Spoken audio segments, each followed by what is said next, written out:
Bueno, buenas tardes a todos los que están aquí hoy conectados. Estamos cerrando en estos webinars de la Asociación Colombiana de Dermatología Pediátrica. Hoy con un tema espectacular, muy frecuente y esperamos que sea muy útil para todos ustedes. Que es reacciones medicamentosas. Estos webinars han sido realizados desde la Asociación Colombiana de Dermatología Pediátrica y Azocolderma, donde lo que queremos es compartir conocimiento con ustedes, compartir nuestra experiencia como dermatólogos y dermatólogos pediatras con toda la comunidad médica, estudiantes de medicina, médicos graduados, residentes, estudiantes de pediatría, de dermatología y todas las especialidades afines que les interese conocer la piel.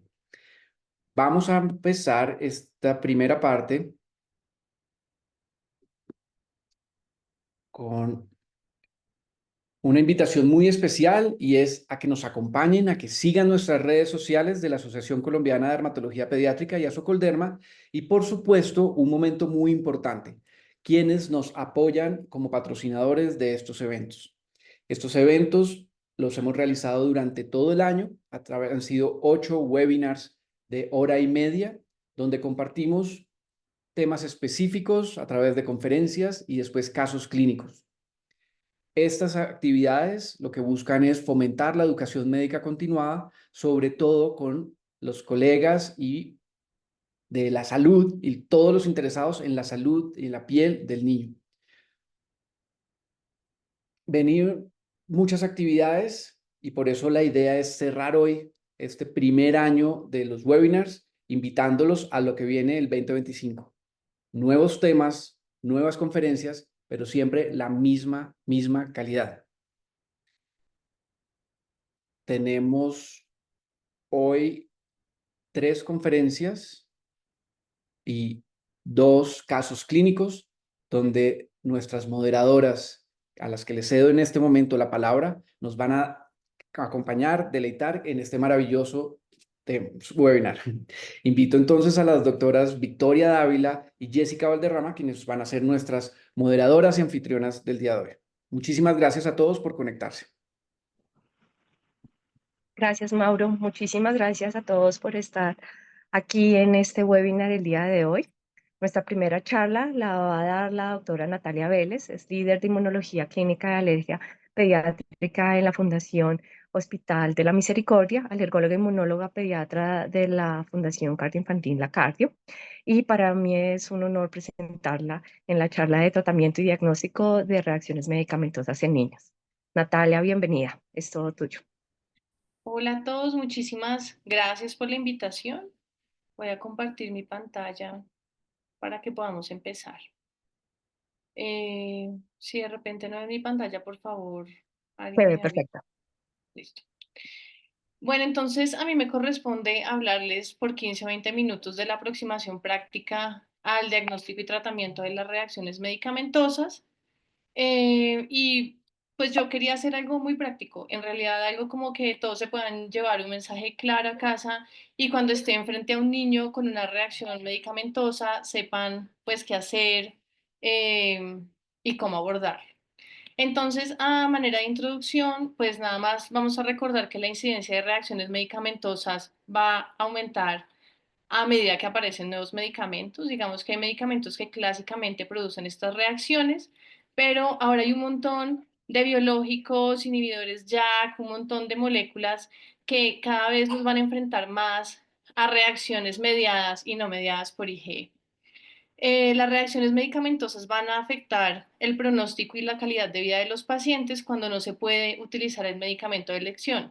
Y esto es muy importante, por ejemplo, en los pacientes de oncología, donde digamos que están en un esquema particular y requieren utilizar asparaginasa y hacen alergia a la asparaginasa.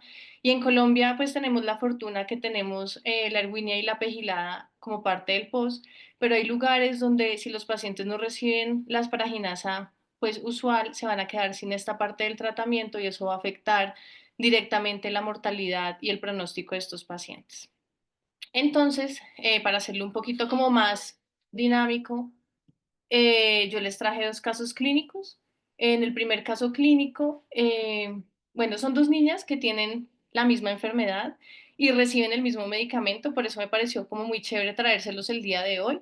Entonces tenemos el caso clínico A y el caso clínico B. Las dos son niñas, una niña tiene 14 años y la otra tiene 9 años, y las dos tienen un diagnóstico de toxoplasmosis ocular activa. Y las dos están recibiendo trimethoprim sulfametoxazol como parte de su tratamiento. En la niña a los 10 días de tratamiento, pues esta paciente presenta urticaria, presenta rash eritematoso generalizado, pruriginoso que resuelve a suspender el trimethoprim, y ellos deciden pues que tienen alergia al trimethoprim, inician manejo con acitromicina y con clindamicina. Esta paciente pues tiene persistencia de la actividad del toxo ocular cuando termina su ciclo de acitromicina y clindamicina, y entonces ellos dicen, bueno, ¿qué vamos a hacer con esta paciente? Vamos a hospitalizarla para que la vea alergología. Yo, qué pena, les voy a pedir un segundo, pero mi hija está llorando, les pido un segundito de pausa.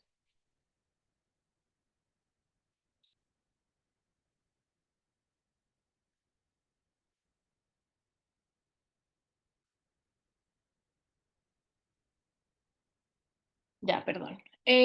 La segunda paciente, que es la paciente B, que es la que vamos a ver en toda la charla en verdecito, pues tiene también un diagnóstico de toxoplasmosis activa, le inicia en el trimestro y a los 12 días va a presentar eritema conjuntival, lesiones vesiculares en labios, en cavidad oral que confluyen, que van a aumentar pues rápida y progresivamente, con fiebre de difícil manejo, sin aislamiento microbiológico, aparecen lesiones en genitales y pues en las conjuntivas y a nivel ocular, por lo cual remiten. Esta paciente pues se ve así cuando llega al hospital, y entonces con esto nos podemos plantear dos problemas grandes de cada uno de las pacientes. En el caso de la paciente A, la principal, pues el problema es que tiene una sospecha de alergia al medicamento ideal para su enfermedad y no tuvo mejoría con la segunda línea de tratamiento, lo cual pues implica un problema porque puede perder el ojo y perder agudeza visual. Y en la paciente B, nuestro principal problema es que tiene una reacción que es muy grave con la primera línea de tratamiento. Entonces, cuando hablamos de clasificación de las reacciones medicamentosas, hay como pues la clasificación clásica, y esta a mí me gusta bastante porque incluye todo lo que puede pasar con un paciente. Entonces, si ustedes ven en la primera columna, tenemos una reacción a la infusión, en donde el paciente hace una reacción en una infusión de un medicamento usual. Por ejemplo, a un paciente le ponen rituximab y la concentración máxima es de 4 miligramos por mililitro, y a la jefe de enfermería o a los de mezcla, central de mezcla, les queda en 8 o 10 miligramos mililitro, pues ese paciente va a hacer una reacción a la infusión sin que esto sea alergia. Entonces, en estas reacciones lo que vamos a tener es liberación de citocinas proinflamatorias, como es la interleucina 1 beta, la interleucina 6 y el TNF-alfa, y se va a caracterizar por fiebre, por escalofríos, por náusea, por dolor de cabeza, disnea e incluso hiper o hipotensión. Después de esto, tenemos las reacciones mixtas, que son las que están, bueno, acá, que van a ser las tipo 1, donde vamos a tener el síndrome de liberación de citocinas, donde la característica y la clave es la liberación de interleucina 6. Esto lo podemos medir como biomarcador. Y estos pacientes se van a caracterizar, digamos que lo diferencia un poquito de las otras reacciones, es la presencia de escalofríos, de fiebre, de náuseas, de dolor y pues cefalea, pero lo principal son los escalofríos y la fiebre. Esto es como muy característico de la liberación de citocinas. Y tenemos, pues al otro lado, la reacción clásica de alergia mediada por IgE, donde nuestro biomarcador va a ser la triptasa, que también se puede medir. Digamos que desafortunadamente en Colombia no es una medición que salga rápido. Uno pide una triptasa y la manda al laboratorio y el resultado lo pueden dar en 15 días, lo cual no es útil como en la práctica clínica cuando uno debe resolverle al paciente lo que está pasando y el medicamento que va a recibir, pero pues existe y se puede pedir. Y a medida que la pidamos más, pues va a ser más fácil que la procesen en los diferentes laboratorios. Esta, como es una reacción tipo 1 mediada por IgE, pues su característica va a ser anafilaxia o pues urticaria, sibilancias, diarrea, vómito, sensación de garganta apretada, que es lo clásico de las reacciones mediadas por IgE. Después de esto vamos a tener las reacciones tipo 2, tipo 3 y tipo 4, donde aunque acá dice que la desensibilización está indicada, quiero que el mensaje que se lleven a la casa es que nosotros solo hacemos desensibilizaciones, que ya les voy a contar un poquito qué es, a las reacciones que son tipo 1, donde están las mediadas por IgE y la deliberación de citocinas o las reacciones mixtas. El resto, tipo 2, 3 y 4, o sea, todo lo que sea por anticuerpos complejos o celular, no se debe desensibilizar de entrada. Ya pues digamos que clasificando las reacciones según el tiempo, tenemos que las reacciones que se presentan en la primera hora desde el inicio de la administración del medicamento, es más probable que sean reacciones inmediatas o tipo 1 y que probablemente va a ser reacción grave del paciente. Sin embargo, las reacciones inmediatas se van a clasificar como las que aparecen en las primeras 6 horas. Y en las 6 horas posteriores al inicio del medicamento ya vamos a considerar que es una reacción tardía y debemos tener en cuenta que hay muchos pacientes que hacen reacciones mixtas, principalmente la mediada por IgE y la liberación de citocina, que es lo que vemos más como en la práctica clínica. Entonces, volviendo a a nuestros casos clínicos que son como el hilo conductor de la presentación, entonces en el caso A, la pregunta es, bueno, una niña que hace una reacción cutánea a los 10 días de haber iniciado el trimestoprim, esto sugiere que sea una reacción mediada por IgE. ¿Cómo confirmo si es alergia mediada por IgE? Y si no mejoró con la segunda línea de tratamiento para su toxoplasmosis ocular, pues si existe alguna forma de darle trimestoprim. En el caso de la paciente B, entonces, como esa paciente tiene un diagnóstico de NET por la severidad del compromiso, la pregunta es, ¿puedo realizarle pruebas cutáneas, retoral o de sensibilización a un Stevens-Johnson o a un NET? Y si la reactividad cruzada a medicamentos debería preocuparme en este caso.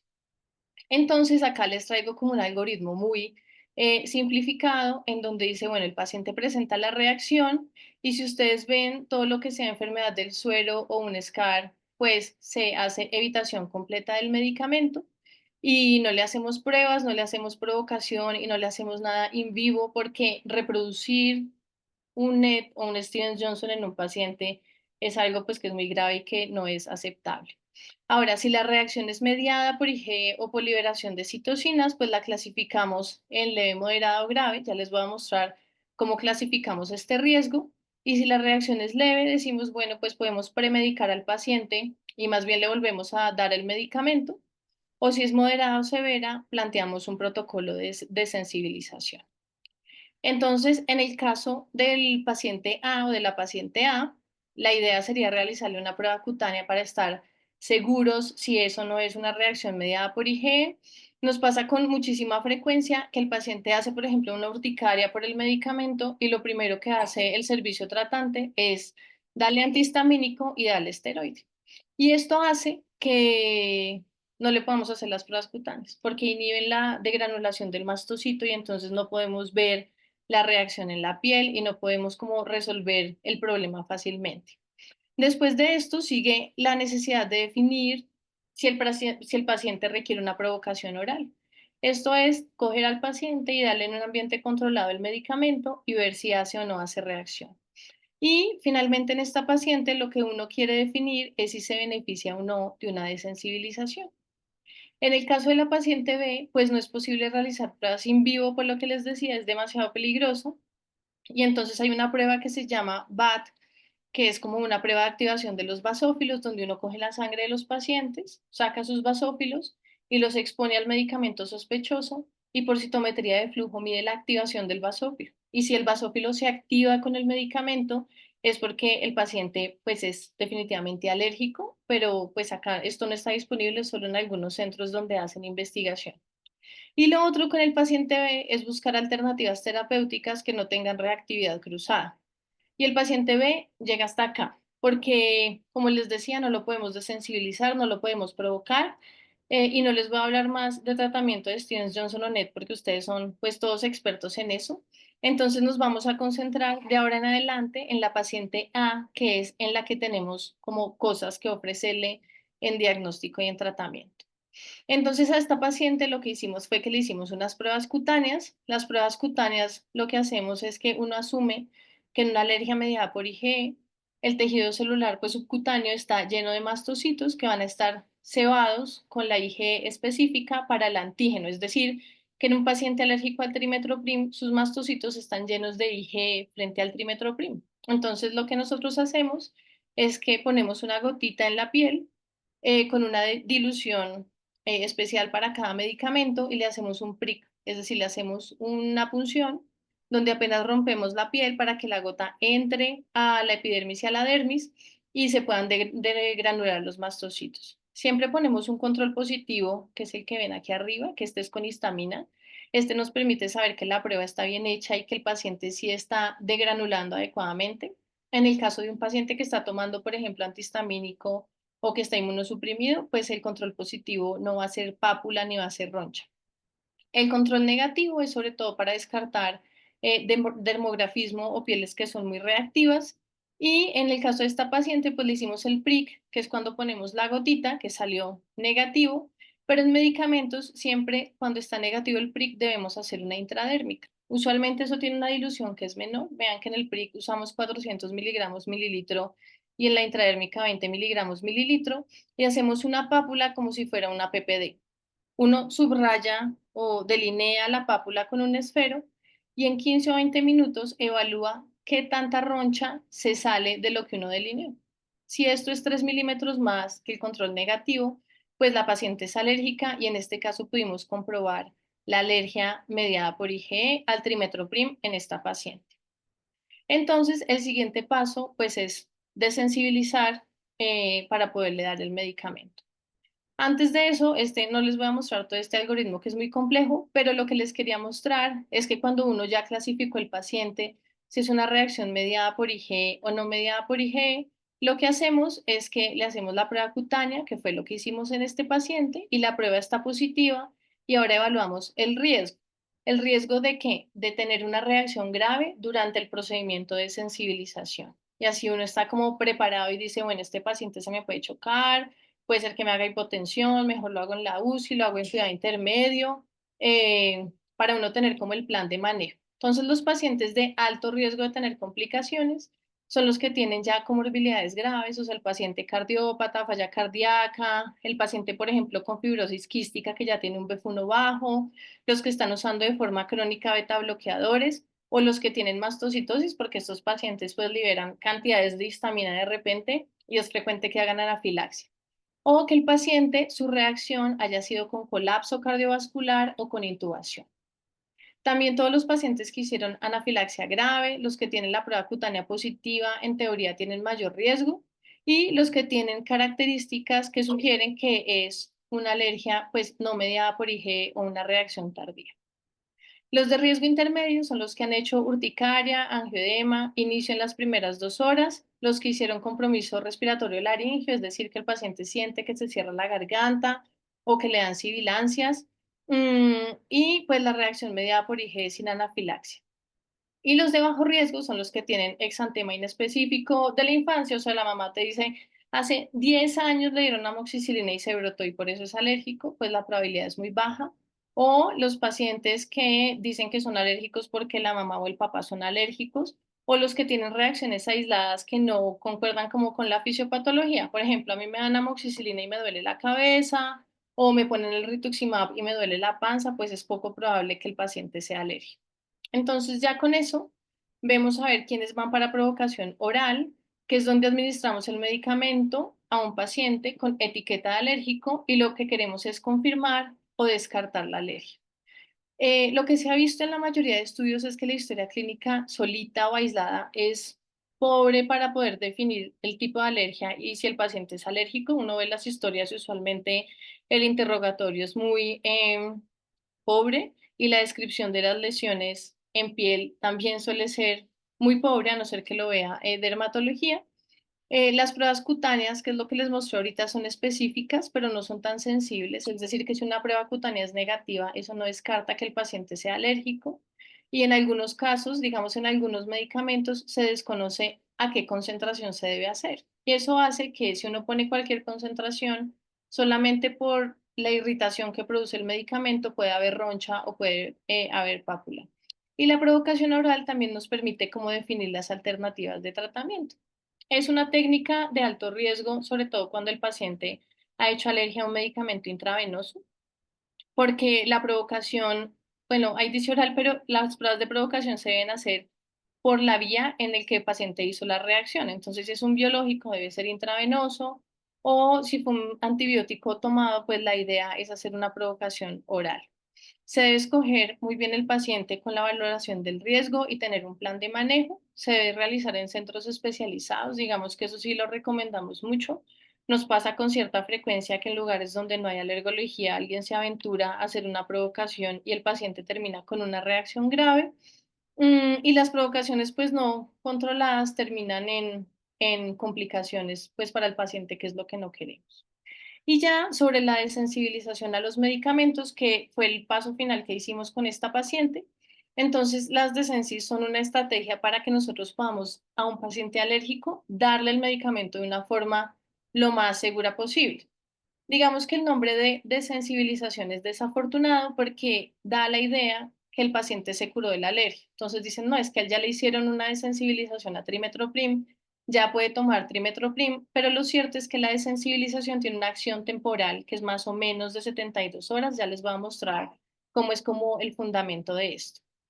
Se utiliza la desensi cuando no hay una mejor alternativa terapéutica, es decir, una gestante tiene sífilis y es alérgica a la penicilina cristalina. Definitivamente el mejor medicamento para ella es la penicilina cristalina y le hacemos una desensibilización. Pero si el paciente tiene otras alternativas de tratamiento que son seguras y que son igual de efectivas, pues no tiene razón realizar el procedimiento. También se escoge la desensi cuando el medicamento al que el paciente es alérgico es el más efectivo para esa enfermedad, como es el caso de estas pacientes, y que además tenga menos efectos adversos.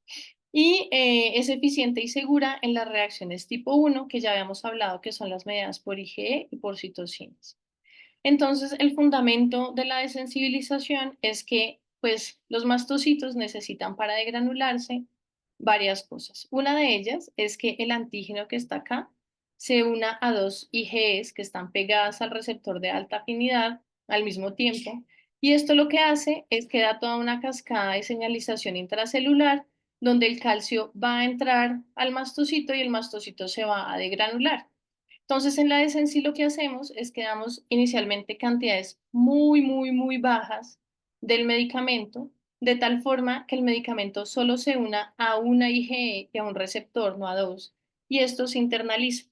Y cuando se internaliza, evita la degranulación del mastocito y nos permite administrar el medicamento.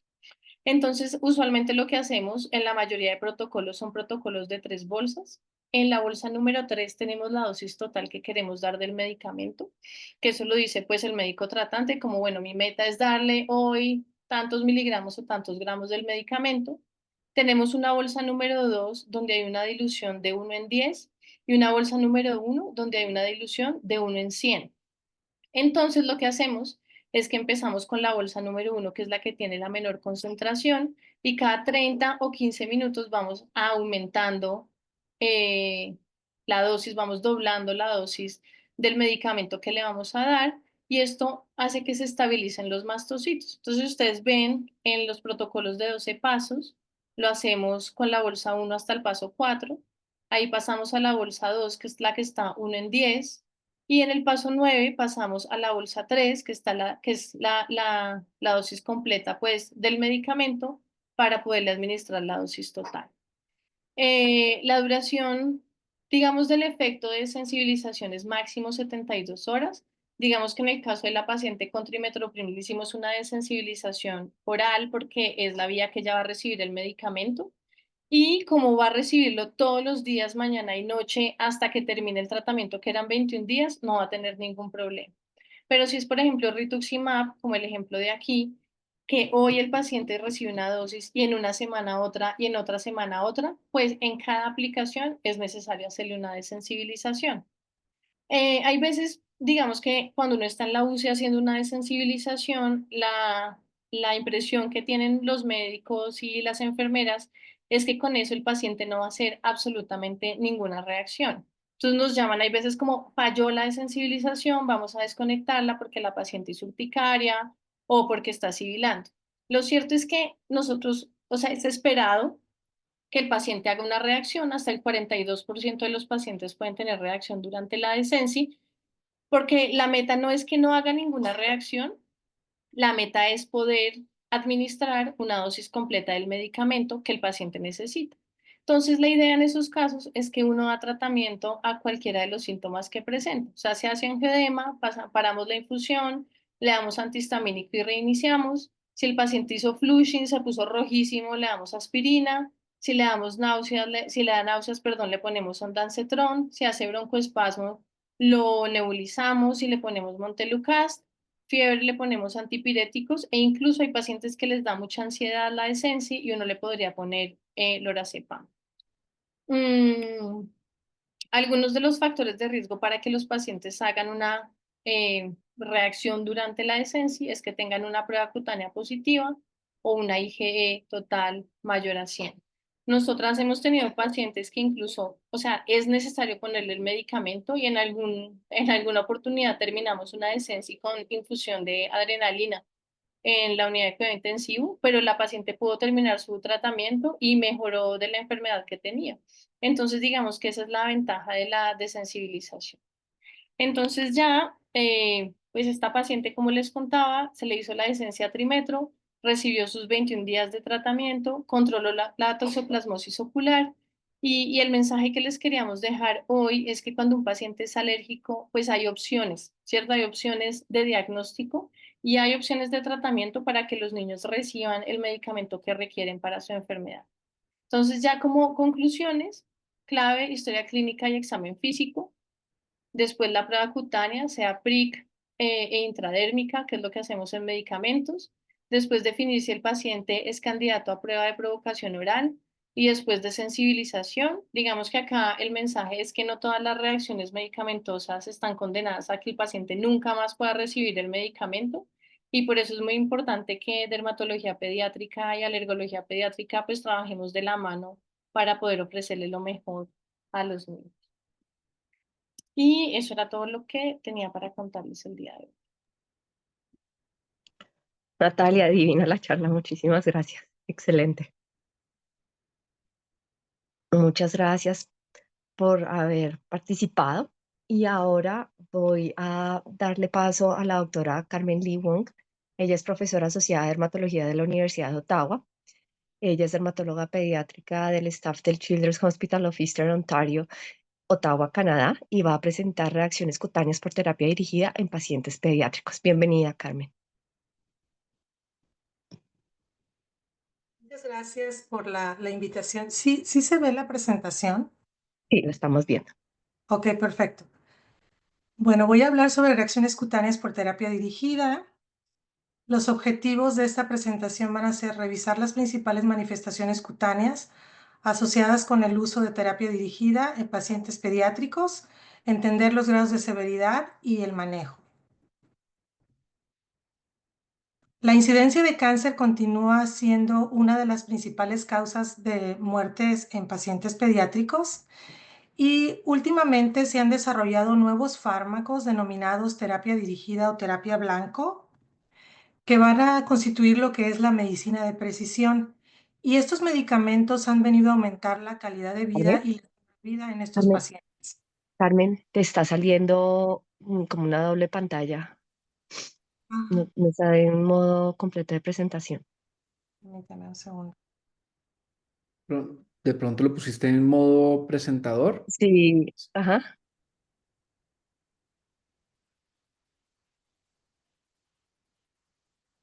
Te salen tus notas, te sale una pantalla con tus notas. A ver si lo puedo arreglar. Ahí se supone que ya lo estoy. No, ahí estamos viendo como la presentación con la columna paralela ahí donde están todas las diapositivas. No.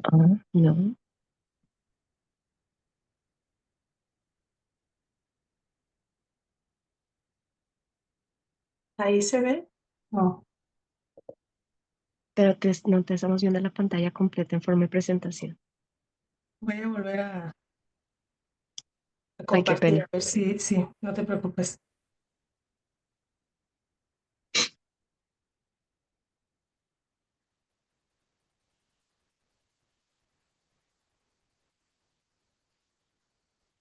Ahí la ven.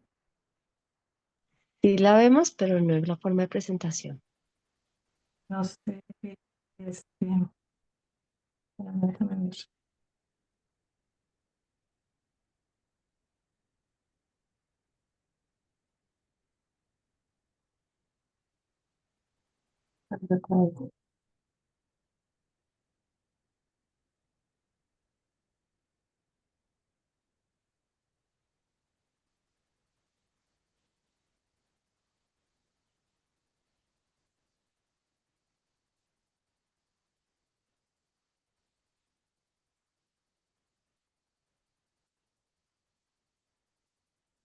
No sé por qué no me permite compartir de modo completo la pantalla.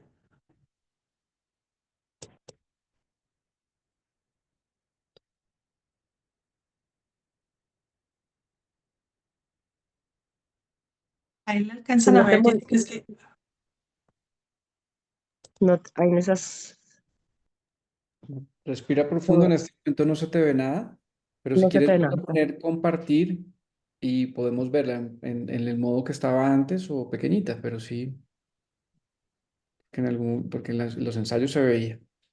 Sí, se ve. Dale clic en la pantalla abajo de compartir.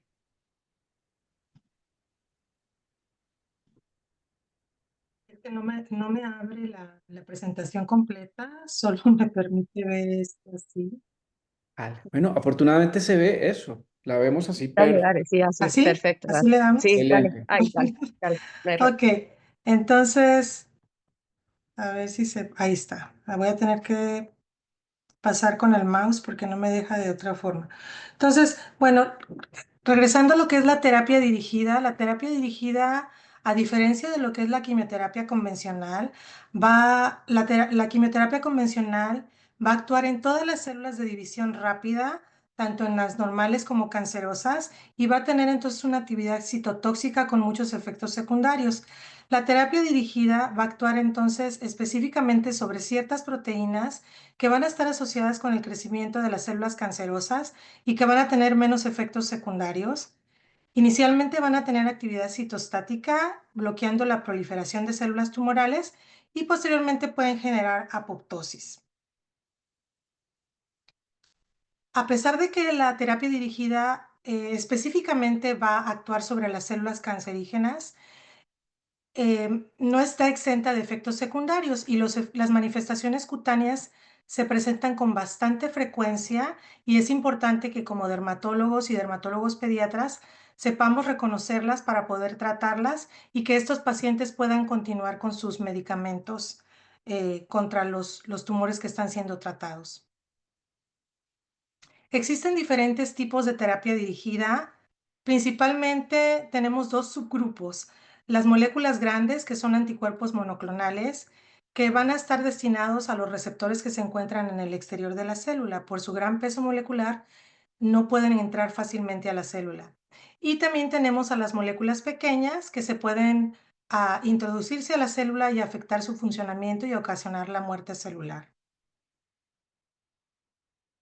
En cuanto a los mecanismos de toxicidad cutánea que se han identificado del porqué de este tipo de reacciones, tenemos que hay una alteración en la producción de citoquinas con mayor infiltrado inflamatorio, que existe una diferenciación anormal de los queratinocitos que van a entonces alterar la barrera cutánea. Hay una disminución de los péptidos antimicrobianos y entonces estos pacientes tienen mayor riesgo de infecciones, con infiltración masiva de granulocitos y macrófagos en las lesiones. Dentro de las terapias dirigidas más utilizadas en oncología pediátrica, tenemos principalmente a los inhibidores MEK y a los inhibidores BRAF. Dentro de los inhibidores MEK tenemos al trametinib y al selumetinib. El selumetinib fue el primer biológico aprobado por la FDA para el tratamiento de neurofibromas plexiformes en pacientes con neurofibromatosis, los cuales no podían ser operados. Se utiliza en pacientes mayores de 2 años de edad y además dentro de los inhibidores BRAF tenemos al dabarfenib y al bebulafenib, que está indicado para el tratamiento de gliomas y melanomas. Hay otros medicamentos como los inhibidores de crecimiento epitelial, los inhibidores TOR, los inhibidores KIT, los inhibidores de las multiquinasas y los agentes antineogénicos que también se utilizan en pacientes pediátricos, pero con menor frecuencia. Entonces me voy a enfocar básicamente a las manifestaciones cutáneas asociadas tanto a inhibidores MEK como inhibidores BRAF. Dentro de las manifestaciones cutáneas asociadas principalmente con los inhibidores MEK, el primer estudio publicado en la literatura fue en la revista del Pediatric Dermatology en el 2017. Este fue un estudio retrospectivo que incluyó 8 pacientes menores de 18 años de edad que fueron tratados con trametinib. Todos los pacientes de este estudio presentaron manifestaciones cutáneas. La más frecuente fue dermatitis congerosa, quelitis de erupción acneiforme, quelitis angular, paroniquia y anormalidades en el pelo. En cuanto al tiempo de aparición de las reacciones cutáneas, tenemos aquí en esta gráfica que las primeras manifestaciones cutáneas en aparecer son las reacciones acneiformes. Generalmente se presentan alrededor de la segunda o tercera semana de tratamiento. Posteriormente empieza a aparecer la xerosis alrededor del primer mes de tratamiento y la paroniquia aparece un poco más tardío alrededor del segundo o tercer mes de tratamiento. La dermatitis acneiforme se presenta en un 50% de los casos y se va a caracterizar por la presencia de pápulas y pústulas que son dolorosas y pruriginosas y pueden ser sangrantes. Si nosotros revisamos al paciente vamos a ver que no hay comedones ni la presencia de quistes. Principalmente afecta la cara a nivel centrofacial, el pecho y la espalda y es exacerbada por la luz solar. Es importante reconocer las escalas de severidad para poder diagnosticar el grado de severidad y así instalar un tratamiento adecuado. Existe una clasificación por el National Cancer Institute que se utiliza para ver el grado de severidad de las reacciones por medicamentos con terapia dirigida y las divide principalmente en 5 grados.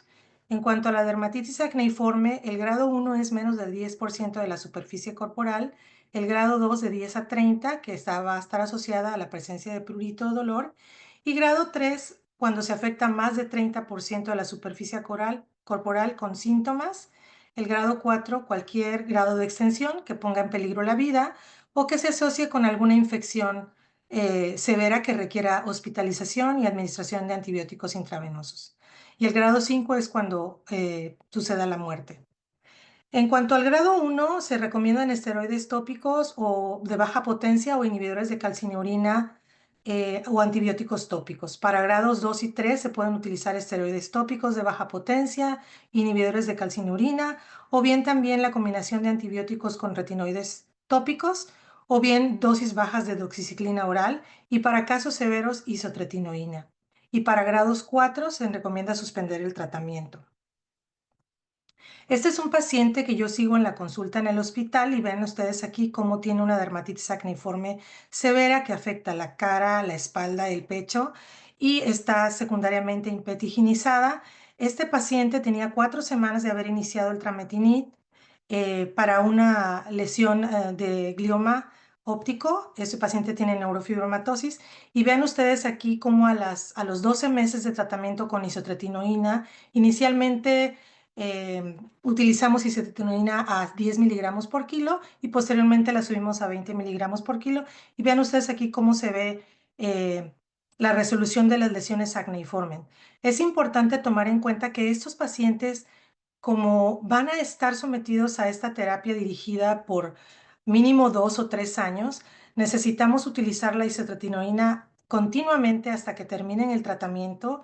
No es como los pacientes normalmente que tratamos con acné severo, que necesitamos llegar a una dosis target. En estos pacientes utilizamos la dosis mínima que genera una respuesta benéfica y la mantenemos durante toda la terapia para evitar recaídas, porque en el momento que se suspende, vuelven otra vez a tener las reacciones acneiformes. El otro manifestación cutánea es la dermatitis y xerosis. Se presenta en 30-50% de los pacientes y se inicia alrededor de las 4 semanas. Puede afectar cualquier área de la superficie corporal, principalmente la cara, el tronco y las extremidades, y puede o no estar asociada a la presencia de prurito o dolor.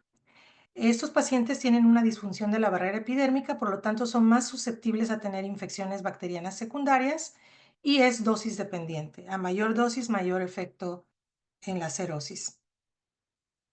Esta es una paciente que yo sigo en la consulta y vean ustedes aquí, es una paciente de 12 meses de edad con un diagnóstico de fibrosarcoma. Ella tenía una mutación positiva para BRAF y inició tratamiento con trametinib y vean ustedes aquí a las 4 semanas cómo se observa una gerosis generalizada y la presencia de placas eczematosas en la cara.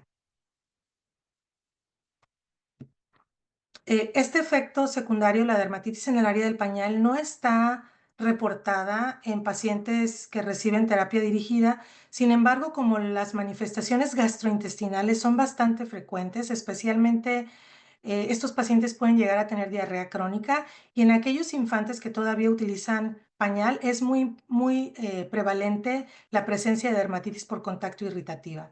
Podemos utilizar medidas generales, cremas de barrera y para casos más severos podemos utilizar esteroides tópicos de baja potencia por un tiempo corto. Las alteraciones unguiales se presentan sobre todo la paroniquia en un 20-36% de los pacientes y generalmente aparece alrededor del segundo mes de tratamiento. La presencia de eritema, grados variables, con edema, con la presencia de dolor, exudado purulento y en casos más severos los pacientes pueden llegar a tener formación de tejido de granulación. Este es un ejemplo de un paciente que yo sigo en la consulta con neurofibromatosis tipo 1, con un neurofibroma plexiforme gigante en la espalda que era irresecable y que estaba invadiendo estructuras internas y fue tratado con trametinib y uno de los efectos secundarios que presentó fue la paroniquia. En cuanto al tratamiento de paroniquia, también se clasifica en diferentes grados, pero si tenemos nosotros la presencia solamente de edema o eritema o dolor mínimo, podemos utilizar antisépticos o esteroides tópicos de mediana potencia. Cuando hay la presencia de pus, debemos de descartar infección, entonces es recomendable realizar cultivos y se pueden utilizar también dosis bajas o antiinflamatorias de antibióticos como doxiciclina por mínimo 4 semanas o bien para pacientes menores de 9 años de edad podemos utilizar como opción acitromicina 10 miligramos por kilo 3 veces por semana. En pacientes con onicocriptosis, entonces medidas mecánicas, cuando hay tejido de granulación, es preferible utilizar esteroides de más alta potencia. Hay casos reportados también con el uso de timolol. Se puede utilizar nitrato de plata y para casos más severos ya se tiene que realizar una extirpación quirúrgica o una electrocirugía. Y en aquellos pacientes que tienen paroniquia recurrente y recalcitrante a todo lo anterior, podemos utilizar esteroides intralesionales o se puede considerar una reducción de la dosis de terapia dirigida o matricectomía parcial con fenol. Este es un ejemplo de una paciente con una paroniquia severa, recalcitrante al tratamiento, que además tuvo como complicación una osteomielitis subyacente y vean ustedes aquí que esta paciente recibió una oniquectomía parcial y posteriormente fue tratada con timolol 2 veces al día y ellos reportan que mejoró alrededor de los 10 días y vean ustedes aquí la foto post tratamiento a los 2 meses con timolol con un resultado excelente. Sin embargo, en mi experiencia personal, algunos casos con paroniquia van a responder a timolol, pero no todos responden a timolol. Especialmente aquellos casos con paroniquia severa, si no se hace la cirugía, la respuesta con timolol no es buena. En cuanto a la foliculitis, también está reportada en 50% de los pacientes, inicia alrededor de los 3 meses y se presenta con pápulas o pústulas foliculares eritematosas, que son pruriginosas y dolorosas. Estas se pueden tratar con antibióticos tópicos o bien cuando son más diseminadas con antibióticos sistémicos. Y si no responden a antibióticos sistémicos, es importante descartar la presencia de malacesia porque estos pacientes van a requerir entonces tratamiento con fluconazol. En cuanto específicamente a efectos secundarios al selumetinib, este es un reporte publicado en este año, en marzo de este año, en donde ellos estudiaron alrededor de 20 pacientes que recibieron selumetinib. Tenían todos los pacientes neurofibromatosis con fibromas flexiformes inoperables y 100% de los pacientes presentaron manifestaciones cutáneas muy similares a las del ranitidib, pero además de la gerosis, la paronychia y las erupciones acneiformes, presentaron cambios en la coloración del pelo y un paciente presentó edema acral. Y estas son las imágenes de esta revisión de casos. Ven ustedes aquí los grados de severidad de dermatitis acneiforme, la paronychia bastante severa y la presencia de edema acral. En cuanto al edema asociado a sulometinib, este generalmente se presenta en etapa más tardía, alrededor del cuarto mes de tratamiento, y puede ser bilateral o unilateral, como ven ustedes aquí en esta imagen. Es importante cuando exista la presencia de edema y esté ocasionando mucha sintomatología, se debe de considerar reducción de la dosis, así como el uso de diuréticos y la restricción de sodio. Continuando con las alteraciones del pelo, puede ocurrir alrededor de los 2 o 3 meses de tratamiento. El pelo se torna más delgado, sin brillo, quebradizo. Puede haber grados variables de alopecia difusa y algunos pacientes pueden tener este crecimiento excesivo de las pestañas, que se conoce como tricomegalia, y es importante cuando este crecimiento es hacia el interior del ojo, puede llegar a tener complicaciones como laceraciones corneales. Entonces, estos pacientes se recomienda que se recorten las pestañas de manera frecuente para evitar este efecto secundario. El cambio de color que se ha reportado con selumetinib, generalmente los pacientes presentan áreas de pelo de color más claro y a veces pueden tener la presencia de poliosis verdadera. En cuanto a la toxicidad cutánea asociada por los inhibidores BRAF, principalmente tenemos 2 medicamentos que se han utilizado en la edad pediátrica, como son el dabrafenib y el bemurafenib. Estos se utilizan para tumores que son BRAF positivos y generalmente se utilizan en combinación con inhibidores MEK como el trametinib. La erupción cutánea más frecuente es la erupción morbilliforme transitoria en el 75% de los pacientes. Otras erupciones reportadas son la queratosis pilar-like, fotosensibilidad, la presencia de prurito, alopecia y la eritrodisestesia palmoplantar, que también se conoce como síndrome pie-mano. Estos son algunos ejemplos de toxicidad cutánea por inhibidores BRAF. Tenemos aquí a una paciente con fotosensibilidad, una reacción acneiforme, la queratosis pilaris-like y la dermatitis higerosis. El cáncer de piel se ha reportado, pero esto se ha reportado en pacientes con mayor edad. Existe solamente un caso en un paciente pediátrico de 16 años que tenía melanoma y que fue tratado con bemurafenib y presentó un carcinoma espinocelular y 2 carcinomas vasocelulares. Entonces, es importante realizar exploración física completa en estos pacientes de forma periódica para descartar la presencia de estas lesiones, aunque es extremadamente raro. Otras asociaciones incluyen oscurecimiento de los nevos, regresión de los nevos y la presencia de nevos eruptivos. Y finalmente el síndrome mano-pie por BRAF y por inhibidores múltiples de las quinasas. Este efecto secundario generalmente aparece alrededor de la segunda o cuarta semana de tratamiento y se va a caracterizar por grados variables de eritema con edema, y grados más severos van a desarrollar la presencia de ampollas o fisuras con hiperkeratosis que puede ser dolorosa, especialmente en los puntos de presión. La clasificación los divide principalmente en 3 grados. El grado 1, cuando hay cambios leves con mínimo eritema, con mínima hiperkeratosis y sin dolor. Estos casos se pueden tratar con crema hidratante y con queratolíticos, o se pueden utilizar esteroides de mediana a alta potencia. Para los grados 2, cuando hay mayor edema, descamación y ya hay la presencia de fisuras o ampollas e hiperkeratosis con dolor, se pueden utilizar esteroides tópicos de alta potencia, antibióticos tópicos o orales y analgésicos. Y para grados severos se debe de ajustar la dosis o suspender el tratamiento de forma temporal. Es importante entonces la prevención y el diagnóstico oportuno de estas reacciones cutáneas. Es indispensable que todos los pacientes que vayan a recibir una terapia dirigida tengan una valoración dermatológica pretratamiento. Y luego es importante recomendar medidas generales en todos los pacientes, utilizar productos suaves para la piel, crema hidratante, neutra 1 o 2 veces al día, ser muy enfáticos en la fotoprotección, y medidas preventivas que se han reportado para disminuir el riesgo de dermatitis acneiforme es el uso de inhibidores de calcineurina 2 veces, especialmente en las áreas centrofaciales, y la clindamicina tópica también se puede utilizar. Y como les insisto, es importante conocer el sistema de evaluación de la severidad para poder identificar el grado de severidad y poder dar un tratamiento adecuado.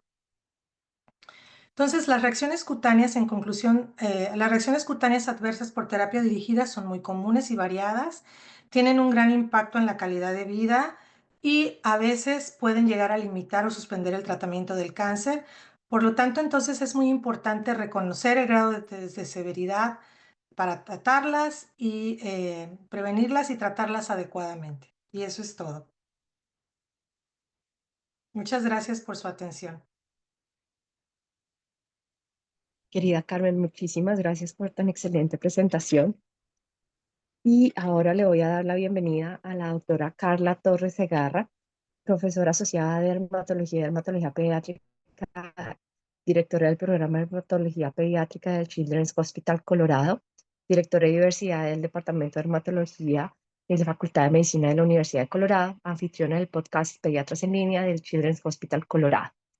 Ella nos va a hablar hoy de reacciones ampollosas en niños. Carla, es todo tuyo. Perfecto, muchas gracias por la invitación. A ti, Jessica, Mauricio también. Estoy muy contenta de estar aquí. Disculpen que por ahí pueden escuchar una musiquilla atrás. Es que el internet de mi casa se cayó, así que me he venido a un Starbucks. Pero vamos a empezar con la charla. Espero que les guste. ¿Me pueden confirmar que puedo compartir la pantalla? He mandado un request ahorita para poder compartir la pantalla. Dale, no estamos viendo nada, pero puedes compartir. Me sale sharing is not turned, sale que compartir la pantalla no está, ahora sí, ya me sale que puedo compartir. Ok, ¿me confirman que pueden ver la presentación? Sí, la estamos viendo. Dale. Perfecto. Listo, muchas gracias. Entonces, bueno, hoy voy a hablar acerca de las reacciones medicamentosas ampollosas en pediatría. Vamos a empezar con un caso bastante que vemos con relativa frecuencia en la consulta en el hospital. Esta es una niña de 14 años que recibió grisofulvina porque fue recetada porque tenía tiña versicolor. Y una semana después de que empezara este tratamiento, empezó con fiebre, malestar general y la piel poco a poco durante la siguiente segunda semana empezó a enrojecerse difusamente y estar muy sensible al tacto. Como pueden ver en esta foto, tiene un eritema difuso, es una paciente con piel un poco oscura, por eso no estamos viendo mucho el enrojecimiento, pero sí una descoloración hasta tipo purpúrica y con varias ampollas y bulas generalizadas en todo el cuerpo. Entonces, aquí viene la pregunta de una de las alteraciones o reacciones medicamentosas que más nos atemorizan a nosotros como dermatólogos y obviamente también a los médicos de cabecera, que es el síndrome de Steven-Johnson o la necrólisis epidérmica tóxica, que son reacciones mucocutáneas agudas y que pueden ser potencialmente mortales. Se caracteriza por una necrosis extensa de la epidermis con desprendimiento de esta capa de la piel que afecta tanto la piel como las mucosas. Hay un debate entre que son una, una misma enfermedad con diferentes extensiones, pero muchos creen ahora que son totalmente entidades totalmente diferentes. Entonces, generalmente son casos raros, felizmente, es uno de 3 casos por millón por año aquí en Estados Unidos.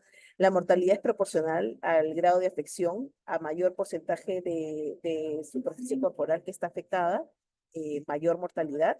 Generalmente la mortalidad más o menos es entre 5% en los casos de Steven Johnson. En los casos que hay una superposición o overlap entre Steven Johnson y necrólisis epidérmica tóxica, la mortalidad sube hasta un 15% y es 1 de cada 3 cuando es necrosis epidérmica tóxica.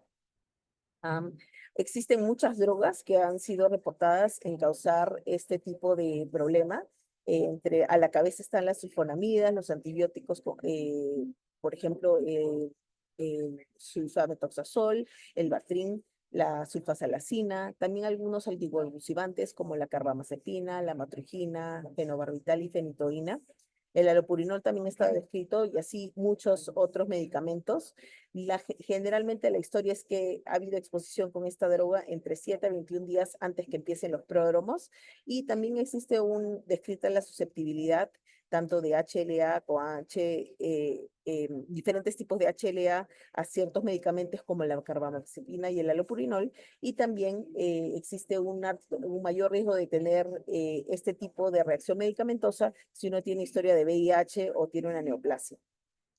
Generalmente los hallazgos, como comentamos, comienzan dentro de las primeras 8 semanas después de que se ha empezado la droga, pero típico es 1 a 3, que es donde es el pico. Hay un programa de fiebre, malestar, dolor de cabeza, o sea, no empieza generalmente el rash o la erupción cutánea de base, sino hay un programa primero, y después esta erupción generalmente es simétrica y hay una predominación de las mucosas. Hay una descamación espontánea, muchas bulas y vesículas. Lo clásico para diferenciarlo de otro tipo de reacciones medicamentosas como el eritema multiforme es que se generan estas máculas eritematosas que son de un color rojo, puro o violáceo y que coalescen en parches. Pero hay unas lesiones en diana que son atípicas en el caso de que no tienen tres áreas de color, sino un centro oscuro o centro grisáceo y un borde eritematoso. Hay una descamación espontánea y lo clásico que se ve es el signo de Nikolsky positivo, donde ahí está que mientras uno aplica suavemente un poco de presión en la piel que está afectada, se puede generar una bula. Y también hay otro signo que se llama el signo de Asboy-Hansen, donde vemos que esta bula intacta se puede extender lateralmente con una suave presión aplicada desde el centro hacia afuera. La afección de las membranas mucosas es muy intensa y de hecho es una de las causas de morbimovilidad porque puede afectar los ojos, el área genital, la zona perianal y en el caso de los ojos puede estar asociado a complicaciones a largo plazo, incluso pueden ser permanentes, inducir a ceguera.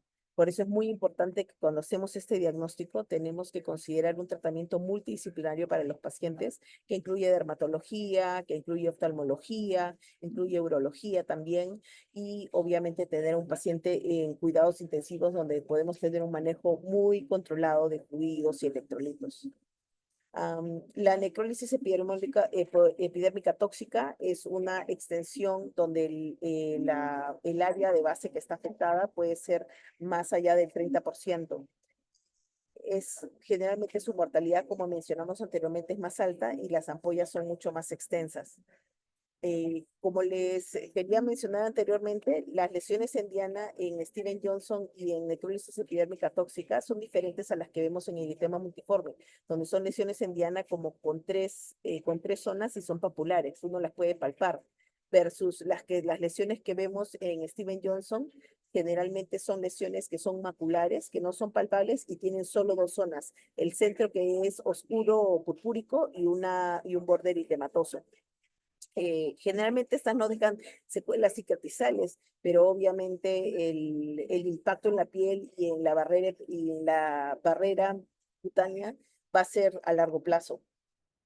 Existía un paradigma inicial en el que se pensaba que había lo que era un Steven Johnson o una necrólisis epidérmica tóxica inducida por drogas y un Steven Johnson inducido por infección.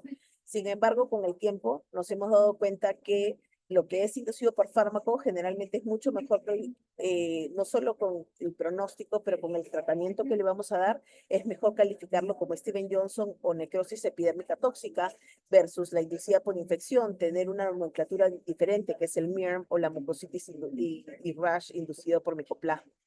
Ahorita vamos a hablar más acerca de eso y a raíz de eso viene el segundo caso, que es de un niño de 6 años que se presenta emergencias con fiebre, tos y un rash. Hace 11 días empezó con una fiebre no muy alta, malestar general, tos, dolor de garganta, y ahora está muchísimo peor y tiene estas lesiones cutáneas que vamos a ver en el siguiente slide. Como medicamento solamente ha estado con paracetamol y con ibuprofeno y viene con una fiebre, con una temperatura de 38.9, con una oximetría que es baja y se ve relativamente enfermo. Este niño, como pueden ver, tiene una afectación de la mucosa oral muy predominante con descamación y erosiones a nivel de los labios. También se encuentran erosiones a nivel del paladar y de la mucosa oral. El rash no es tan predominante, pero existen estas lesiones en diana atípicas que incluso pueden afectar las manos, que afectan en este caso las palmas de las manos y las plantas de los pies. Y bueno, esta es la clásica presentación de lo que vemos en la erupción cutánea inducida por micoplasma. Antes también se le conocía como erupción mucocutánea infecciosa reactiva o Reactive Infectious Mucositis Nephrythema, que es RINE. Y básicamente la nomenclatura no es tan importante como reconocer que que esta erupción cutánea tiene una reacción directa o relación directa con el micoplasma, porque es importante identificarlo y también tratar la enfermedad infecciosa. Aquí lo que caracteriza este tipo de rash es que la afección de las mucosas es mucho más predominante que la afección cutánea, a diferencia de las otras reacciones que hemos visto con Steven Johnson y con la necrosis epidérmica tóxica, en donde la afección cutánea es también bastante predominante. Entonces, en este caso, los que son más frecuentemente afectados generalmente son niños y adolescentes, pero ahora que estamos viendo que se ve mucho más en niños más pequeñitos, generalmente el pico anteriormente era de 10 a 15 años, pero se están reportando cada vez más estos casos en preescolares. La afectación, como mencioné, de las mucosas es mucho más importante que de la piel en general y hay una complicación poco frecuente, pero que tiene una alta mortalidad, que es la bronquiolitis obliterante, donde se forman esta reacción inflamatoria y pastosa dentro de las bronquios y la vía aérea que hace que el paciente tenga que estar en ventilación mecánica para poder mantener la oxigenación.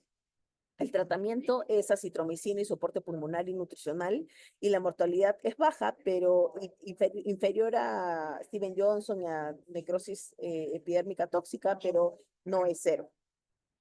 Aquí le quería mostrar que en el último año, realmente desde el año pasado, ya han habido reportes que se han ido incrementando acerca de los casos de micoplasma. Se cree, y con lo mismo, no solamente es un incremento en las infecciones, la cantidad, la incidencia de nuevas infecciones de micoplasma en niños y adolescentes, pero también que se está viendo en edades más tempranas y consecuente a esto, estamos viendo más reacciones a nivel de piel secundarios a esta infección. De hecho, la Academia Americana de Pediatría y el Centro de Control de Enfermedades, la CDC, ya ha puesto en alerta hasta en casos de como una infección emergente, y se hace la hipótesis de que esto se puede deber a que post pandemia hemos dejado obviamente mucho el cuidado de los cubrebocas y la limpieza de manos, y como que ya la gente está un poquito más suelta en cuanto a no cuidarse de las enfermedades que son pasadas desde el punto respiratorio, y eso junto a que los niños no han estado expuestos a este micoplasma por mucho tiempo debido a la pandemia, ha hecho que estas infecciones surjan mucho más. Regresando al tema de Steven Johnson y necrosis epidérmica tóxica, hay muchas complicaciones como deshidratación, alteraciones de electrolitos, también puede haber embolia pulmonar, hemorragias. En general, las infecciones son muy frecuentes y de hecho la sepsis bacteriana es la causa más frecuente de muerte. El daño ocular, como les comenté, que incluso puede llevar a ceguera y es permanente, requiere una evaluación idealmente temprana con oftalmología. Lo principal cuando tenemos este tipo de casos es suspender inmediatamente el medicamento causante. Ya se sabe que el cese precoz de estos fármacos con vida media de menor de 24 horas puede mejorar el pronóstico, y los fármacos que tienen una vida media mayor de 24 horas se asocian lógicamente a un peor pronóstico. Lo primero es detener la droga que estamos sospechando que puede ser culpable. Si hay un paciente que tiene, generalmente no ocurre tanto en pediatría, pero si un paciente tiene muchos fármacos en la lista de medicamentos, básicamente hay que suspender todos los que no son para un soporte vital. Tiene que tener un apoyo en cuidados intensivos, tenemos que sopesar el requisito de fluidos y pérdidas insensibles, porque esa barrera cutánea no está funcionando. Y tenemos que también consultar con dermatología, como les comenté, y también tener un apoyo importante de las otras especialidades para poder atender a este paciente de una forma multidisciplinaria. El tratamiento hay que ser es un cuidado conservador las heridas, los apósitos no adherentes son muy importantes para que no se generen más de estas ampollas. No se recomiende debridar estas zonas porque eso puede incluso extender, como mencionamos, las bulas y las vesículas. No hay realmente una buena guía de tratamiento a nivel de pediatría, pero en general lo que hacemos es dosis altas, en Steven Johnson, dosis altas de esteroides, que lo iniciamos básicamente apenas es el diagnóstico. Con esto se puede combinar o incluso iniciar ciclosporina también por 5 días, una vez que se ha realizado el diagnóstico. Y en el caso de necrosis epidérmica tóxica, también se han considerado hacer otras intervenciones como inmunoglobulina endovenosa a dosis altas por 3 a 5 días. Incluso también ya hay estudios y reportes donde se han usado inhibidores de TNF-alfa para esta condición. Lo importante, como les mencioné, es que estas son afecciones cutáneas que pueden ser mortales. El diagnóstico temprano y el manejo multidisciplinario es clave. Y lo que tenemos que hacer apenas sospechamos esto es suspender las drogas que podemos sospechar que sean posibles de forma inmediata. Por último, quería terminar, quiero ver en qué hora estamos para estar seguro que estamos bien. Por último, quería terminar, así que me he pasado un poquito de la hora, pero para culminar con el último caso, que es de un bebé de 10 días a término que estaba febril, tolerando bioral y de pronto sin ningún medicamento ni contactos de personas enfermas, pero de pronto empieza a tener estas bulas extensas. Esto no es relacionado a medicamentos, pero lo traigo a colación porque muchas veces tenemos la consulta de si esto es Steven Johnson o necrosis epidérmica tóxica por la abundancia de las bulas, pero este es algo diferente, se trata de síndrome de la piel escaldada por estafilococo, que es muy común en neonatos y también en personas adultas que tienen problemas renales donde la toxina del estafilococo no la pueden eliminar por vía renal, se acumula y genera estas bulas. Los cultivos de piel son negativos porque esta es una reacción mediada por toxinas, o sea que si queremos cultivar algo en niños deberíamos cultivar la nariz y las zonas impetiginosas de la piel. Nuevamente, esto es muy común, de hecho lo vemos con bastante frecuencia en dermatología pediátrica, pero a diferencia de Steven Johnson y de necrosis epidérmica tóxica, la afección de mucosa genital y mucosa oral y ocular están ausentes. Pero importante también reconocerlo porque el manejo aquí es identificar la bacteria, tratarla con antibióticos, reponer las pérdidas insensibles porque estos niños se deshidratan con mucha facilidad y también tener un manejo de dolor porque la piel arde y duele como si estuviera quemada. Por último, solamente para recordarles que hay un diagnóstico diferencial cuando vemos ampollas y erosiones. Pueden haber enfermedades autoinmunes como el pénfigo, el penfigoide, pueden haber también infecciones como comentamos, el síndrome shock tóxico y el síndrome de piel escaldada por estafilococo. También puede ser, obviamente, efectos adversos a medicinas, como hemos mencionado, la necrólisis epidérmica tóxica y el síndrome de Steven Johnson. Así que es muy importante, si estamos viendo en el caso de un recién nacido, pensar en las cosas más frecuentes, si no hay afección oral, si no hay afección de mucosas, no hay esas lesiones endianas y atípicas, y lo único que estamos viendo es que la piel básicamente se está separando de forma extensa, lo más probable es que estemos bajo un cuadro de piel estafilocócica. No me queda mucho tiempo, pero les voy a pasar estos slides para que lo puedan ver, pero no quería dejar de comentar que que Jessica mencionó que soy anfitriona del podcast Pediatras en Línea. De hecho, he tenido a varios de mis colegas de dermatología pediátrica en este podcast. Es el primer podcast en español dirigido a pediatras de habla hispana. Y ya tenemos una audiencia en 104 países de momento. De hecho, Colombia es, si no me equivoco, el número 6. O sea que están en nuestros top 10.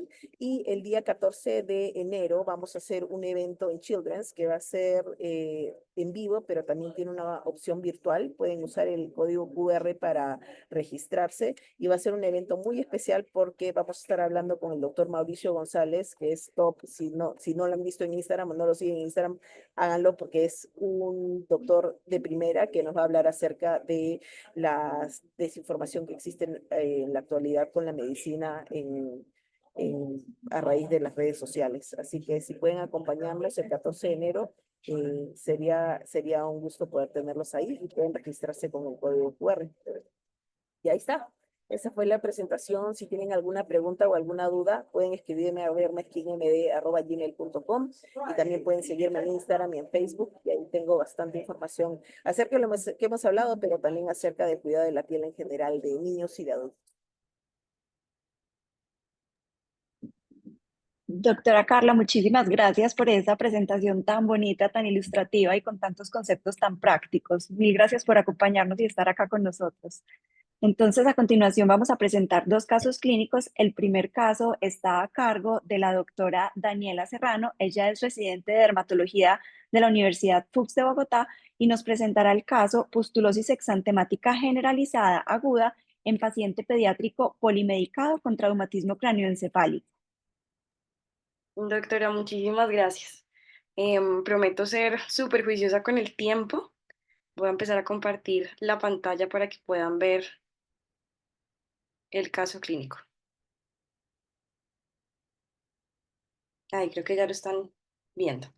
Bueno, muchísimo gusto. Yo soy Daniela Serrano, soy residente de dermatología de la Fundación Universitaria de Ciencias de la Salud y junto con la doctora Jessica Valderrama queríamos compartir con ustedes este lindo caso de una pustulosis exantemática generalizada aguda en un paciente polimedicado con trauma craneoencefálico. Este es un paciente masculino de 10 años de edad que tenía un antecedente personal y familiar de atopía. Sufre pues un trauma craneoencefálico grave secundario a un accidente de tránsito en calidad de pasajero en un vehículo automotor y al ingreso pues se decide iniciar el manejo con fenitoína, ceftriaxona y vancomicina por 2 semanas, así como manejo analgésico y sedante pues para el paciente. El paciente además recibe un segundo esquema antibiótico con cefepime y vancomicina por una infección que presenta durante la hospitalización en el catéter venoso central. Posteriormente, pues el paciente inicia con la aparición súbita de estas pápulas y pústulas eritematosas que confluyen, forman extensas placas eritematosas en el tronco anterior y posterior, que son pruriginosas, y en ese momento se consideró que cursaba con una toxicodermia, con imposibilidad de detectar pues, el medicamento desencadenante puntualmente. Entre los fármacos administrados se ha considerado posiblemente secundario a los antibióticos, los anticonvulsivantes o los AINES. Se inició entonces pues el manejo con corticoides tópicos, en ese caso betametasona, suspendieron el manejo de la administración de la fenitoína y también se asoció manejo antihistamínico con loratadina para el control del prurito. Durante el transcurso de los días, el paciente permaneció febril, tenía una respuesta inflamatoria sistémica activa y por el alto riesgo del deterioro infeccioso y bacteremia se indicó el cambio de antibiótico a piperacilina tazobactam. Con esto el paciente mejora y tiene resolución del prurito. Sin embargo, pues a las 24 horas de finalizar el tratamiento antibiótico, vuelven y aparecen los signos, la fiebre, la exacerbación de las lesiones, vuelve y aparece la leucocitosis y la neutrofilia sin eosinofilia, se elevan los reactantes de fase aguda y se elevan las transaminasas. Clínicamente, nuevamente se evidenciaron pápulas y pústulas eritematosas que pues, se extendían sobre una placa eritematosa en el cuello, en tronco anterior y en los muslos. Para dicho momento, pues se realizó el score de validación para PEGA del grupo Euroscar, dando un resultado pues compatible con un diagnóstico definitivo de PEGA, que fue confirmado con una biopsia de piel previamente solicitada. En ese momento pues se sugirió suspender todos los posibles agentes causales, continuar el manejo antipirético, humectación de la piel, administración de corticoides sistémicos endovenosos, porque el paciente tenía un compromiso grave y multisistémico sin mejoría. Finalmente, decidieron retirar el manejo antipirético, en este caso pues el acetaminofén, pues se consideró también un posible desencadenante en este caso. Entonces, en las siguientes 2 semanas, al inicio de este cuadro, hubo una mejoría significativa de las lesiones cutáneas. Ya, digamos que las lesiones fueron mejorando y dejaban una descamación residual en collarete. El paciente no presentó nuevas alzas térmicas y los paraclínicos que estaban fuera de metas nuevamente volvieron a sus rangos basales. Con el manejo con corticoides sistémicos, lo que se decidió fue un descenso progresivo durante 9 semanas y pues en el seguimiento ambulatorio que se le hizo al paciente se evidenció pues que había pues resolución absoluta del cuadro sin nuevas exacerbaciones. Entonces, a modo de la revisión de tema, digamos que tenemos unas ideas claves para el manejo de la pega. Sabemos que cuando tenemos un paciente en quien iniciamos alguna terapia farmacológica y presenta fiebre posteriormente, debemos siempre estar alerta como a 4 ítems puntuales para no pasar por alto alguna reacción medicamentosa severa. Siempre debemos evaluar aquellos fármacos que se describen como de mayor riesgo y evaluar el compromiso de mucosas. Buscar activamente la presencia o no de pústulas. Debemos también revisar los laboratorios y principalmente el compromiso a nivel del hemograma y el perfil hepático. Hablando ya puntualmente de la pega, el cuadro pues va a iniciar en los primeros 3 días del tratamiento. Se va a caracterizar pues por la fiebre, la leucocitosis y la presencia de pústulas estériles que van a durar 1 a 2 semanas y luego resuelven dejando algo de descamación sobre el área afectada. Se ha descrito igualmente mayor riesgo en pacientes con historia familiar y personal de psoriasis, y esto pues es un hallazgo característico de la enfermedad. En esta gráfica lo que podemos evidenciar es el tiempo de latencia que hay entre las diferentes reacciones medicamentosas principales. A resaltar, pues acá en color verde tenemos a la pega, en donde vemos que dentro de los primeros 4 días de instalada la terapia es donde va a iniciar el cuadro clínico. Esto no solo nos va a permitir un diagnóstico más oportuno, sino poder evaluar los posibles desencadenantes, en especial en pacientes hospitalizados en los que sabemos que el plan de manejo es dinámico y pues digamos que con el pasar de los días se pueden ir adicionando diferentes fármacos con temporalidad variable y que estos pueden ser los desencadenantes de una reacción medicamentosa. Sabemos también que la principal causa son los fármacos, entre ellos los antibióticos persisten como el principal grupo desencadenante. Siempre se deben tener en cuenta los betalactámicos, los macrólidos y las quinolonas. Sin embargo, no debemos subestimar también el uso de otros agentes como los medios de contraste, también frecuentes en pacientes hospitalizados, y también el uso de los anticonvulsivantes. Tenemos acá pues que el grupo Euroscar desarrolló previamente pues un score de validación para diagnosticar la pustulosis eritematosa generalizada aguda. Esta puntuación pues digamos que está basada principalmente en criterios clínicos que nos ayudan a diferenciar una pega de otras afecciones cutáneas pustulosas. Pues va a evaluar la parte clínica con aspectos como la morfología, el tiempo de aparición y resolución de las lesiones, la presencia de fiebre y la presencia de neutrofilia, así como el estudio histológico también están incluidos. Entonces, como vemos en las tablas, cada uno de los ítems nos va a generar un puntaje que se va a sumar y la totalidad del puntaje va a ir de 0 a 12, siendo a mayor puntaje una relación con una mayor certeza del diagnóstico. Entonces, como en todas las reacciones medicamentosas, las medidas de soporte pues persisten como la base del tratamiento. Todo debe iniciar con la suspensión del medicamento desencadenante en caso de que sea identificado y se debe hacer igualmente un cuidado de las heridas para evitar sobreinfecciones. Se ha descrito el uso de corticoides tópicos y antihistamínicos para control de los síntomas. Sin embargo, el uso de corticoides sistémicos, como en el caso de nuestro paciente, no pues demostró una disminución en la duración del cuadro clínico. Entonces, como mensajes o ideas claves para llevar a casa, se debe reconocer que esta entidad es una reacción adversa grave que se caracteriza por la aparición súbita de pústulas estériles no foliculares. Los medicamentos persisten como un principal desencadenante, entre esos los antibióticos. La biopsia, que hace parte de los criterios del score de validación, nos van a mostrar pústulas subcórneas o intraepidérmicas acompañadas pues de espondiosis.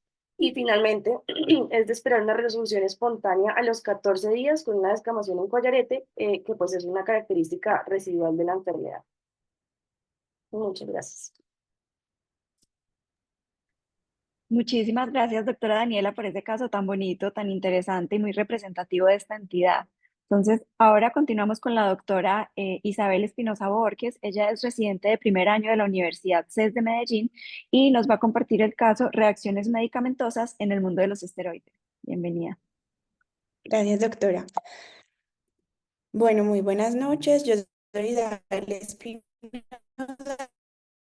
soy residente del primer año de la Universidad CES y en conjunto con la doctora Victoria les vamos a exponer dos casitos de reacciones medicamentosas.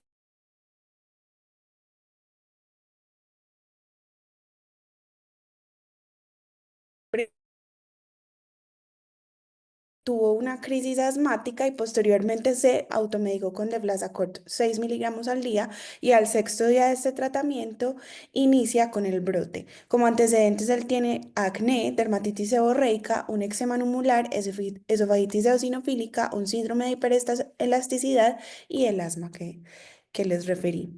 Al examen físico entonces vemos múltiples pápulas eritematosas con un patrón monomorfo distribuidas principalmente en tronco y en espalda. Inicialmente, como diagnóstico diferencial de este paciente, se pensó en una foliculitis por malacesia porque son pápulas foliculares monomórficas. La dermatoscopia tiene foliculocentricidad, sin embargo, se excluyó en este paciente porque tenía una clara asociación causal con el Deflazacort. Y el segundo caso es una paciente femenina de 14 años, también natural de Medellín y estudiante, consultó por algo en la piel. La enfermedad actual es que ella tiene una lesión de un mes de evolución en el labio superior que se asocia a prurito y descamación y que apareció posterior a una rutina cosmética de piel. Como tratamiento para esta lesión, inicialmente se aplica penca sábila, toma ciclovir y se aplica un triconjugado, no tiene respuesta. Posteriormente se automedica con 25 miligramos de prednisolona por 5 días y presenta un brote en la cara. No tiene antecedentes personales de importancia. Aquí vemos los productos cosméticos a los que hizo dermatitis de contacto, que es la placa superior del labio, y al examen físico, pues llamativo, vemos esas pápulas eritematosas nuevamente con patrón monomorfo, distribuidas principalmente en región centrofacial, área frontal y malar. Entonces, ¿qué es el acné monomorfo? El acné monomorfo son pápulas eritematosas o pústulas que tienen la misma morfología, todas están en el mismo estadio de desarrollo y son localizadas principalmente en cara, cuello, tórax, hombros, parte superior de la espalda, los brazos y el cuero cabelludo menos común. ¿Cuáles son los medicamentos principales que vamos a pensar cuando tenemos una erupción acneiforme monomorfa? Entonces, los que no tienen duda de la asociación causal son los corticosteroides, los esteroides anabólicos, la testosterona, la isoniazida, los halógenos, los medicamentos anticáncer, pues los quimioterapéuticos y el litio. Los que tienen relación considerable, algunos de los más comunes son la vitamina B12, la vitamina D2, la zatioprina, y los que ocasionalmente están asociados con la erupción acneiforme son la vitamina B6, la vitamina B1 y también otros quimioterapéuticos y antituberculosos. ¿Por qué los esteroides dan acné? Es una reacción inflamatoria que genera hiperkeratosis y ruptura folicular.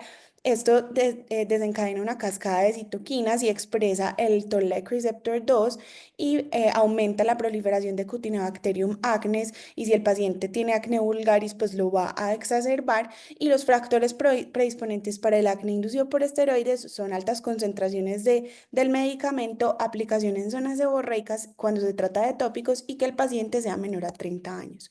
¿Cuál es la diferencia entre el acné vulgar y el acné inducido por fármacos? Entonces, lo principal es la asociación con el medicamento causal. Segundo, que el acné inducido por fármacos va a tener un inicio súbito. La localización va a ser principalmente en la cara, cuello y tronco. Ya les dije que va a ser una erupción monomorfa con pápulas inflamatorias, generalmente no tiene comedones y no tiene quistes. Va a ser resistente a la terapia de acné convencional y lo más significativo es que va a resolver después de la suspensión del tratamiento. ¿Cómo se ve entonces el acné inducido por esteroides? La severidad depende de la dosis, la duración del tratamiento, del antecedente personal de acné. Ya les dije la localización predominante y cómo es la erupción. En caso de los esteroides tópicos, sí podemos encontrar comedones, pero no es lo más común.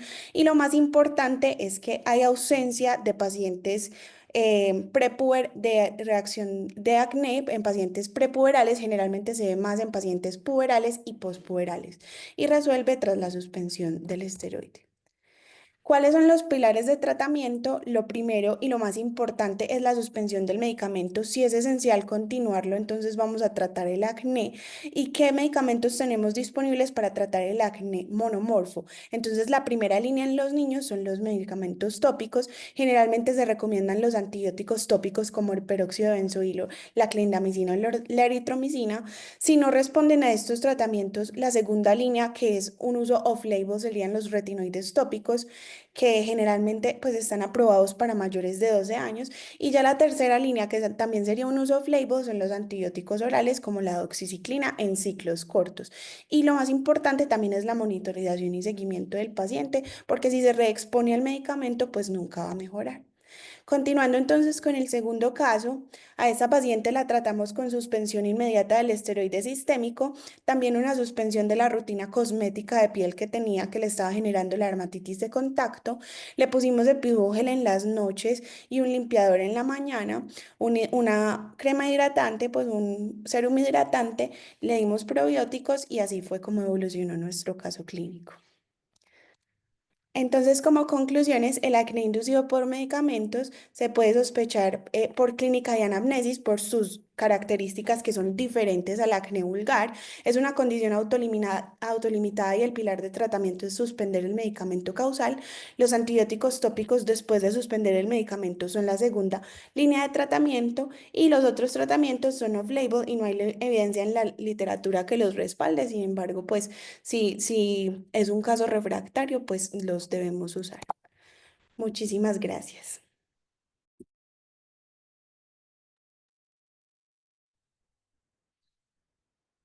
Muchísimas gracias, doctora Isabel, por esta presentación. Muy bonitos los participado de este simposio de nuestra última jornada de actualización. Le cedo la palabra a nuestro presidente, el doctor Mauricio Torres. Bueno, no, la verdad que muchísimas gracias a todos los que se conectaron. Recuerden que esta grabación va a quedar en el canal de YouTube de la Asociación Colombiana de Dermatología Pediátrica. Estos eventos son posibles gracias a los patrocinadores que ustedes ven aquí, también a nuestras asociaciones científicas como Asocolderma y en especial la Asociación Colombiana de Dermatología Pediátrica.